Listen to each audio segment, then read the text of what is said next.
নানান পথ দেখিয়ে বাংলাদেশ ফুটবল ফেডারেশন থামলো সেই নেপালেই। সেপ্টেম্বরের ফিফা উইন্ডোতে নেপালের বিপক্ষে দুটি প্রীতি ম্যাচ খেলবে বাংলাদেশ জাতীয় ফুটবল দল। ইউরোপের কথা বলেও নেপালকে বেছে নেওয়ার কারণ হিসেবে দেখালো আঞ্চলিক বন্ধুত্বপূর্ণ সম্পর্ককে। তবে এই ম্যাচগুলোতে থাকছেন না লেস্টার সিটির মিডফিল্ডার হামজা চৌধুরী ও কানাডিয়ান ক্লাব ক্যাভালরি এফসিতে খেলা সমিত সোম।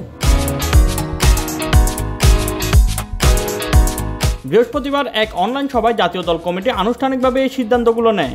অক্টোবরের এশিয়া কাপ বাছাইয়ে হংকংয়ের বিপক্ষে গুরুত্বপূর্ণ ম্যাচের আগে প্রস্তুতির অংশ হিসেবেই এই ম্যাচগুলো খেলবে বাংলাদেশ।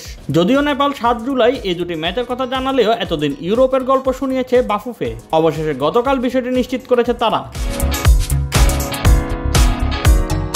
প্রথম দিকে ইউরোপের কোনো দলের বিপক্ষে প্রীতি ম্যাচের আয়োজনের পরিকল্পনা করেছিল বাফুফে। 29শে মে জাতীয় দল কমিটির সভায় সেই প্রস্তাব ওঠে। এরপর ইউরোপ, আফ্রিকা ও এশিয়া 27টি দেশের সঙ্গে যোগাযোগ করে তারা। কিন্তু ইউরোপ ও আফ্রিকার বেশিরভাগ দেশই সেপ্টেম্বরের বিশ্বকাপ বাছাইয়ের ম্যাচ থাকায় অপারগতা প্রকাশ করে। এক পর্যায়ে শ্রীলঙ্কায় 4 জাতির টুর্নামেন্টে অংশগ্রহণের জন্য সম্মতি দিয়েছিল বাফুফে, কিন্তু পরে শ্রীলঙ্কা ফুটবল ফেডারেশন সেই আয়োজন থেকে সরে দাঁড়ালে আবারও বিকল্প খুঁজতে হয় তাদের। এরপর 18 জুন নেপালকে প্রীতি ম্যাচ আয়োজনের আমন্ত্রণ জানায় ফেডারেশন।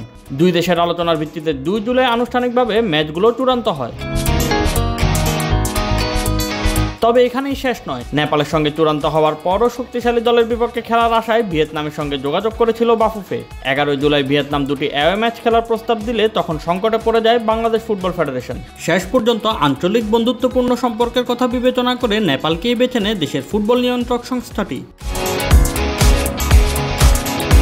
এই 2 ম্যাচে বাংলাদেশ দলের অন্যতম আকর্ষণ ছিলেন হামজা চৌধুরী ও সমিত সোম, কিন্তু ক্লাব ফুটবলের ব্যস্ততার কারণে তাদের পাওয়া যাচ্ছে না। জাতীয় দল কমিটির সদস্য সাইদ হাসান কানন বিষয়টি নিশ্চিত করেছেন। সবাই আমের খানকে জাতীয় দলের ম্যানেজার হিসেবে রাখার সিদ্ধান্ত চূড়ান্ত করা হয়।